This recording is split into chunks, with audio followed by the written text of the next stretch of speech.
Prosvjed pred američkim veleposlanstvom koji je organizirala grupa nogometnih navijača prerastao je u nerede kada su prosvjednici nakon bacanja kamenja pokušali ući u veleposlanstvo.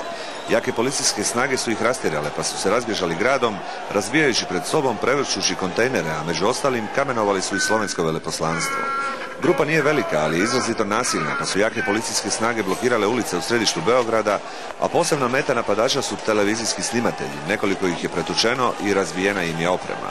Novi prosvjedi su tek najava budućih koje će organizirati i radikali, ali i vlada, u čije je ime premijer Koštunica danas pozvao građane da dignu glas protiv nepravde i proglašenja, kako je on naziva, lažne države Kosovo. U Beogradu je naš reporter Josip Šarić. Josipe, prije svega koliko su nemiri u središtu Beograda eskalirali?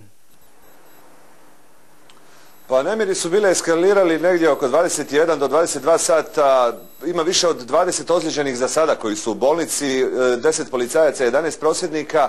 Policija je upravo prije par minuta izvijestila da je stanje u Beogradu mirno. Postoje još neke grupice koje bježe od policije po gradu, ali nevjerojatan broj pripadnika specijalne policije jednostavno je razbio prosvjednike na bilo kojoj lokaciji na koju su došli, a oni su uspjeli razbiti dva McDonaldsova restorana, prozore na slovenskoj ambasadi, napali su zgradu Skupštine, zgradu predsjednika Srbije. Večeras je i u Novom Sadu bilo oko 300 prosvjednika koji su pokušali napasti zgradu Merkatora, no i tamo ih je policija, koja je očito bila pripremljena i postavili su informacije, dakle na ove događaje bila izrazito spremna.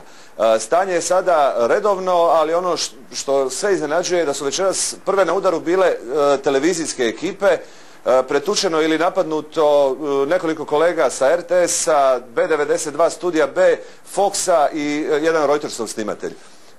Nikome iskreno nije jasno zašto su na udaru prvenstveno novinari.